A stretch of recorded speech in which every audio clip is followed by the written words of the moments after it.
Imagine a vibrant discussion between people that includes both openness and critical thought in the pursuit of truth. The Purchasing Truth podcast is an experience, a journey, an exploration of the impact that negative messages in politics and the media have on our families, community, society, and nation. Join your hosts, Bill Stierle and Tom to discover new concepts and language strategies that will reveal effective ways of establishing truth. This podcast series will tackle current events, leadership challenges, healthcare confusion, integrity in business, and many other areas that affect us all. Gain clarity and understanding of the various truth perspectives. Welcome to Purchasing Truth.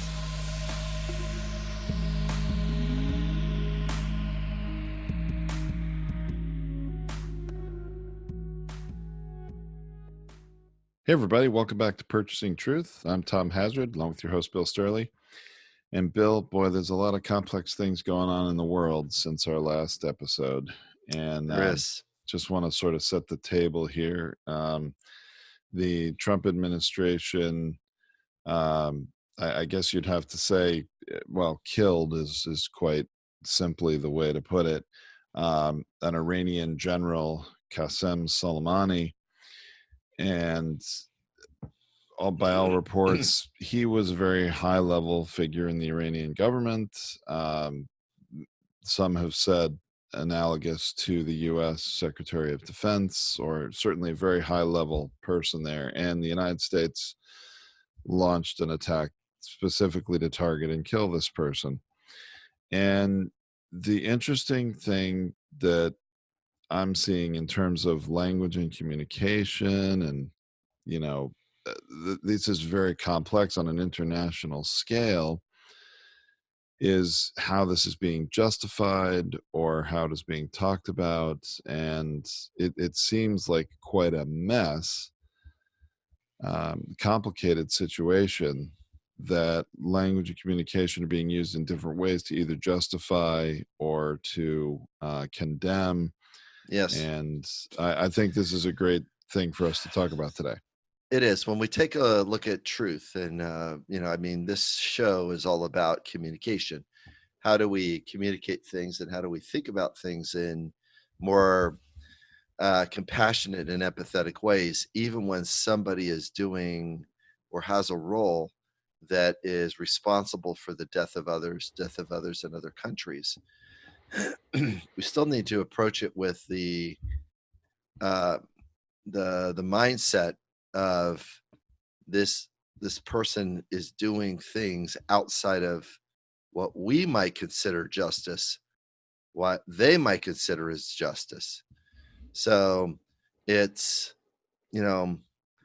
like, how are you going to fight a war with somebody who is 20 times stronger than you? How are you going to do that, Tom? I mean, if you're in another person, if you're empathizing with another person or another country, and they're looking at you like you're a giant and they're a small person, an ant in comparison to the giant, well, wouldn't it be better for them the fight that they do is to set a fire to the forest rather than just trying to take a stick and throw it at the giant saying, hey, listen, you're just doing something we don't like? No, they're going to figure out a way.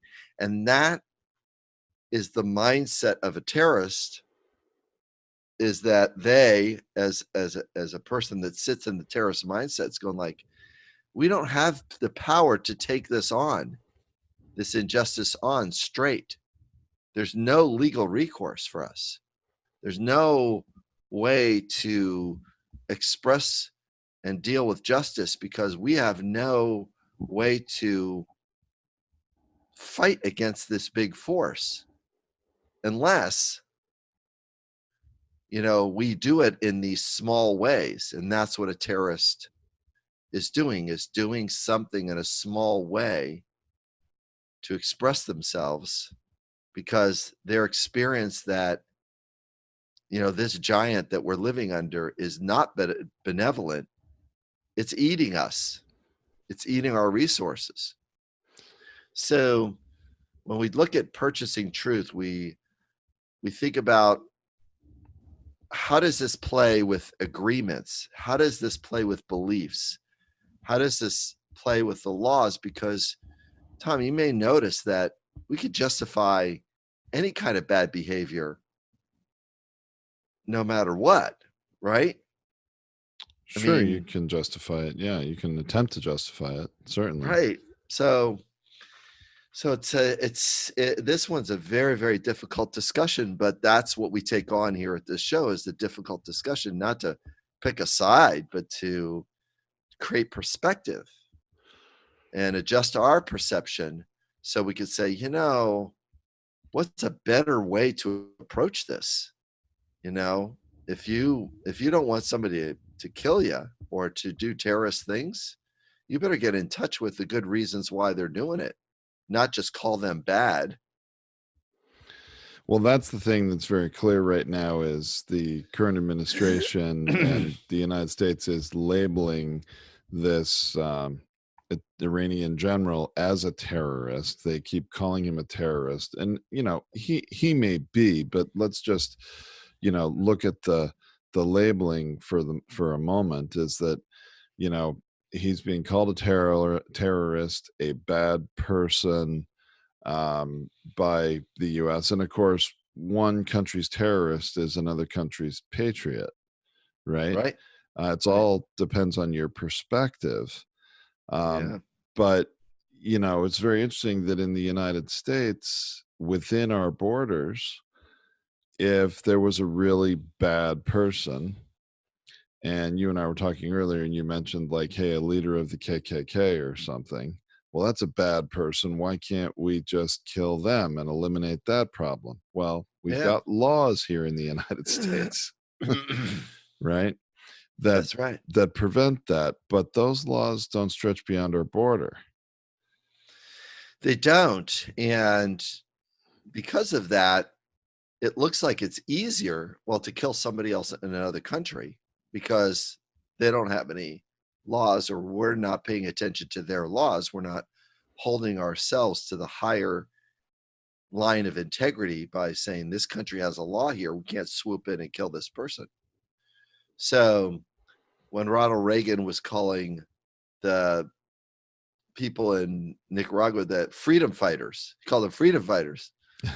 They were freedom fighters. They were assassins. they're going through the village and killing people that were not in alignment with their belief structure. And their belief structure was, we get to take anything we want, and we get to cause all kinds of violence. The freedom fighters? No, that's not what they were. So we could label the person on both sides of the fence, to justify, a person's point of view or stance, or the value that they're calling it. And all of a sudden we're spinning language and obscuring truth is what we're doing. Is that the world we're going to move to? Is that where we're up to? Well, and it doesn't really resonate very much with the population of people in Iran. I mean, now this action to kill this general has unified the Iranian people in a way that the world has not seen in, something like almost 40 years, I believe, since 1989 or so, I think they're saying. I guess, what is that? That's 30 years. But still, we've made a martyr out of this guy. The United States has. Yep. And it doesn't matter how much spin or justification or labeling that happens here within the United States to justify that. I mean, that may have an effect on the American people, or a portion of the American people, but it's certainly not going to resonate with the Iranian people. Right. Yeah. And that leaves us in a big, really unfortunate or regrettable, I would say, situation. It does. It leaves us in this spot where, we're not able to talk about what fairness looks like. We're not able to talk about what order looks like. What does peace look like? We can't talk about justice. We can't talk about protection. We can't talk about safety. Can't talk about any of those things straight. Well, especially since the administration, at least thus far, by the time we're recording this, has not provided any intelligence or any justification for the imminent threat that they keep talking about, that this killing, eliminated. I mean, that's really the current administration, line, is that there was an imminent threat. This person was about to kill Americans, or he was going to do something that was going to kill Americans or American interests or something. And they had to take him out right then. But they're not providing any of that justification. They're not backing it up. Boy, that you could see how truth is getting lost pretty quick on this one, right? It really is. And the timing is suspicious, isn't it? Yeah. I mean, the timing is really, well, there's supposed to be an impeachment trial happening, and now this killing and this, international incident has really proportionalized and minimized, or, it would appear, the importance of the impeachment trial. Yes. Yeah. And it's unsettling, because what a human being trying to have their daily life and have stability in their daily life,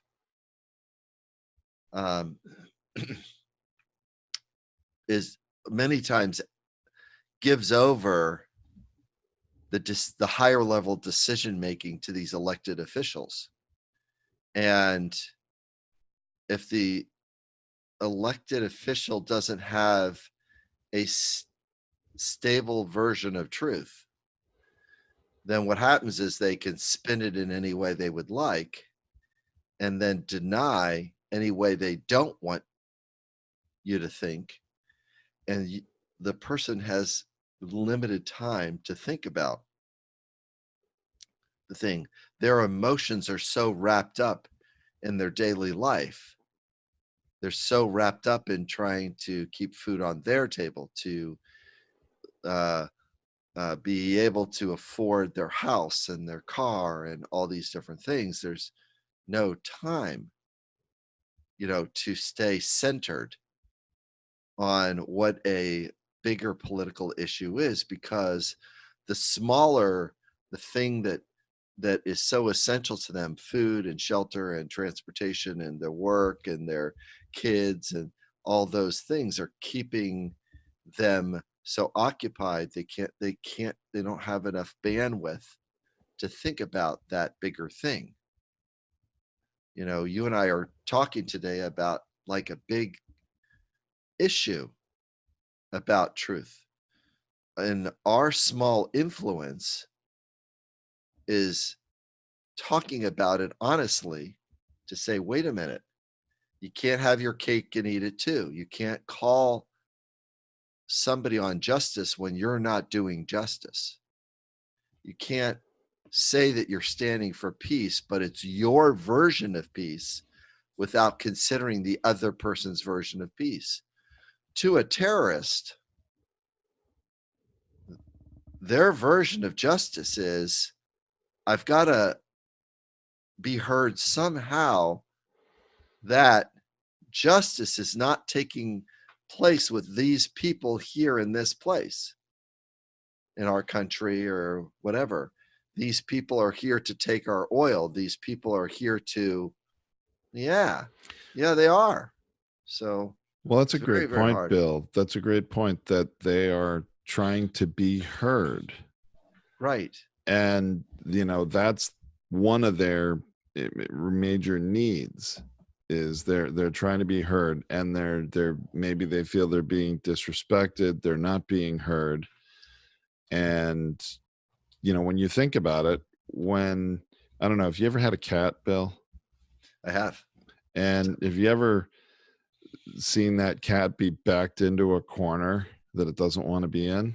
Oh yeah. What does it do? It Come back claws up. its way out, right? Any Claws its way way it out. can, and it gets violent. So, I think a little perspective and understanding the position that a country like this or these people can be in, is very helpful to a productive discourse, if nothing else, or um, dialogue, and trying to make some progress one way or another. I mean, I don't think anybody likes the idea right now that Iran has come out after this killing of the general and saying, well, forget it, all bets are off. We're going to enrich uranium to whatever level or percentage we want, which is one of the things they've come out and said. We had already pulled out of that Iranian agreement that was a multinational agreement agreed to during the Obama administration. America pulled out of it under the Trump administration. It still seemed to be holding together in some way with the other countries involved in it. But now, after killing this general, Iran saying, well, forget it. We're not going to keep to that agreement in any way.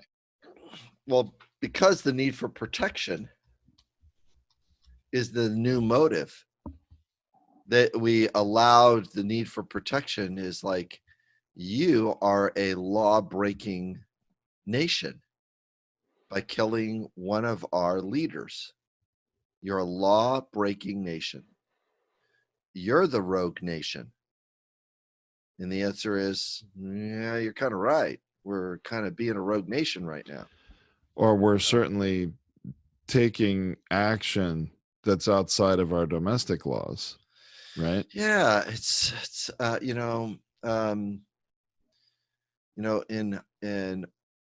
I have a great need for the protective use of force, not the punitive use of force. And if it was the protective use of force, you would lay the case out of, this is the protective use of force. We were acting in self-defense because of this person. Not, this person did things in the past and they might do things in the future, or they have things, and we have an advantage right now that we can take this person out because we think it's justified now, and we're going to use this empathy a protest, because no one died in the U.S. Embassy protests. They were just angry people outside the U.S. Embassy. And we use that as justification. Well, And not it's a only that, long stretch. I saw President Trump tweeted about how if Iran retaliates for the death of this general, that he stated that the U.S. has identified 52 targets to retaliate again against Iran.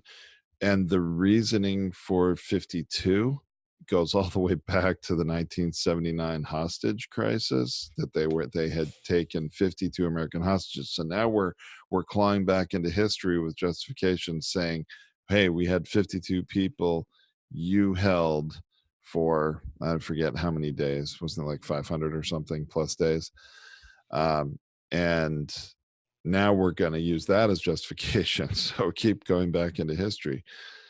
Again, another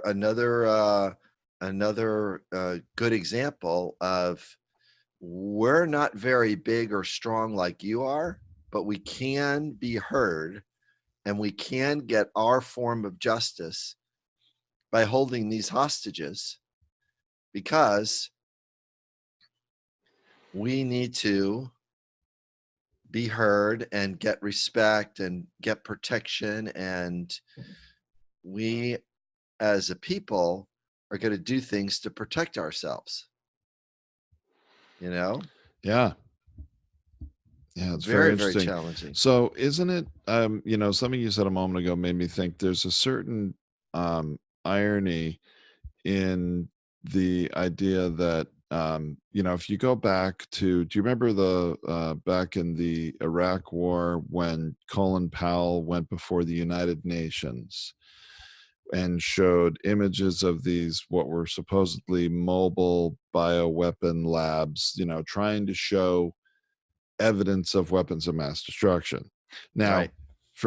I'm going to ask you to try to put aside what we think we all know. The reality is they didn't have any weapons of mass destruction. We found that out the hard way after, obliterating this country, Iraq, and taking out Saddam Hussein. But there was at least an effort to build an international coalition and to show evidence and to say, this country is bad, therefore action is justified and going to take action. Yes. And then contrast that with the raid to kill Osama bin Laden that Barack Obama authorized, where that was a revenge killing justified by action he took. And I'm not trying to belittle the action. I want to make that clear. I'm not Agreed. saying that it wasn't deserved. I mean, I think if there ever was a revenge killing that was deserved, that was it. I mean, he killed an awful lot of Americans, or, his organization didn't. He ordered it with everything that happened on 9/11. Right. But there was no coalition built. There was no working with the Pakistani government when we found out where he was to have their assistance in getting him out or bringing him to try. Pardon me. Or bringing him to trial at The Hague or anything like that. It's like, no, we're going in, we're getting this guy, and we're getting him dead or alive. Yeah, we don't want to go through the work for justice. We don't want to work at justice. We're not interested in justice. We're not interested in hearing his side. We have the evidence that this person did some bad things, and our evidence is not going to consider, here it comes, the good reason why he was acting out and doing that. Now, if it was done the other way, if the U.S. intelligence, the Pakistanis, extract bin Laden from that house, extract him, bring him to a neutral location, The Hague, do a wartime trial, it puts the need for integrity and it puts law ahead of revenge. It changes the respect that America gets, because when there's nothing like trying Nazi war criminals in front of everybody and saying, what's the good reason why you did it? Well, they told us to do it. That's the good reason why we did it. Well, that's not a good reason. And, you're going to stay in jail because of it. So. Right. And it's interesting because I remember back at the time when Osama bin Laden was found and killed, there was discussion about, well, if we had captured him alive and put him on trial, it would have mobilized people throughout the Middle East that were sympathetic to Osama bin Laden. It would have rallied them, would have made them rise up, and it would have, created a different kind of a problem for the world or for the United States. And then to see, well, okay, we went and killed Soleimani now, and look at this million people in the streets mourning his death, rising up. I mean, it's sort of, there was an interesting, I don't know if it was an article or a piece that I saw, just a few days ago, talking about unintended consequences of unilateral military action to kill this general. Yeah. And it's so dicey. There's really no, I don't know. Do you think, Bill, there's a way to predict what would happen, that we, had we considered it, we would have taken different action as a country? Or is it really not is the whole idea of the name Unintended Consequences mean that you couldn't really predict what was going to happen? It's easy to predict what's going to happen. You think so? Anytime you take away the needs of others without their voice, without a ethical guideline of here's what peace looks like, here's what justice looks like, here's what fairness looks like, here's what protection looks like for us, and this guy is not giving protection to us, and he's trying to use the protective use of force the only way he has access to. He cannot. They don't have any aircraft carriers. Their military is, like 1/8 the size of ours or something silly like that, or 1/16 the size. Yeah, maybe if that. Maybe if that. They don't. There's no way that we can't, sink all their subs and sink. It's like during the Afghani war, there was a newspaper front cover page. American has air superiority over Afghanistan after the downing of these 2 planes. I'm going like, yeah, they have 2 planes. You just shot down 2 planes. That was it. You shot down 2 planes. We got like 90. You shot down 2 of their planes, and we have air superiority of it. It was a way to meet the need for respect and show progress or certainty that there was a war being won. It's like, you can't, more ships. And this is the danger of having a military complex that we have. It's just dangerous to, because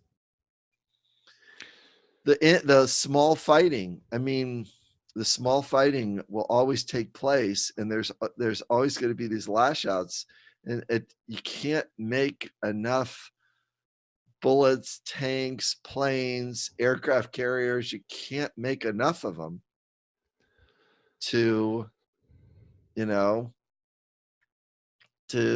do something about it. You just can't, there's or throw enough bodies at it. Throw enough bodies at it. American soldiers' lives. We've been through this, and I think America is war weary at this point, especially in Iraq, Iran, Pakistan, this whole region, Afghanistan. Yeah. It's the United States people really don't like this rerun by and large. Yeah, and it seems that that's what's happening, and it's just, how far is it going to swing back? See, one of the reasons why the protests of the Vietnam War worked so well is that most of Americans and their kids were so financially stable that there couldn't be it was easy for an internal uprising when human beings have more time and energy and financial security. They can easily, it's easy to rebel when you're stable. It's hard to rebel when you're not stable. So with our economy being paycheck to paycheck currently, it's really hard for Occupy Wall Street, to last. It can't last for 1 year, 2 years, 3 years, 4 years, the way the resistance lasted during the 60s. The resistance lasted. They couldn't get anybody to do anything because there was enough resources to mobilize, and people could take 2 years off to fight the battle because there's enough financial stability inside the nation. Now there's not. So that's a big part of the current challenge that we're facing. And let's come back to this purchasing truth, Tom, next time. I think that we can, when when we take a look at purchasing truth in regards to beliefs and agreements and laws, we're really talking about us shifting our perception to what do we want to stand for as a nation regarding truth and integrity? What do we want to stand for as a nation regarding justice?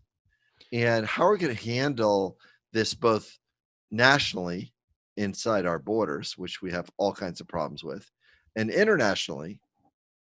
How are we going to handle this?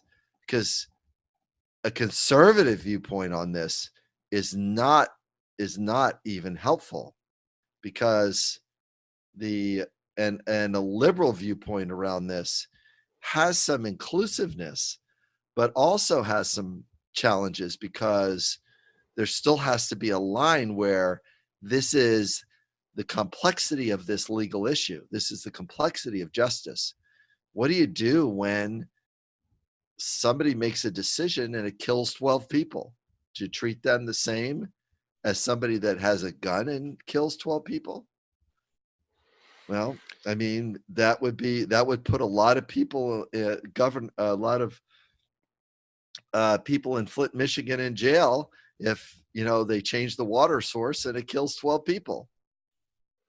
What's the difference between 12 people with a bad decision over here and a gun over here? Oh, because it's more violent? No, it's still 12 people. What does justice look like there? Very interesting, Bill. I look very, forward very to that. challenging. I look forward to that discussion. And you're right. It's very complicated. And complicated. I think it's great to look at it from all perspectives. And like you there's mentioned, there's a way to get to it too. I want to let our listeners know this is not a helpless, hopeless conversation we're having here. This is what real adult what do we stand for? Where is our integrity going to lie? How are we going to rebuild respect? Well, the only way to rebuild respect is for everyone to have a North Star on what justice looks like, whether it's in our country or another country. And that creates a really strong challenge for us as a nation moving forward. Wow. Okay. We'll let it hang there. Thanks, Bill. I really appreciate it. Thanks, Tom. You too. Thank you, everybody.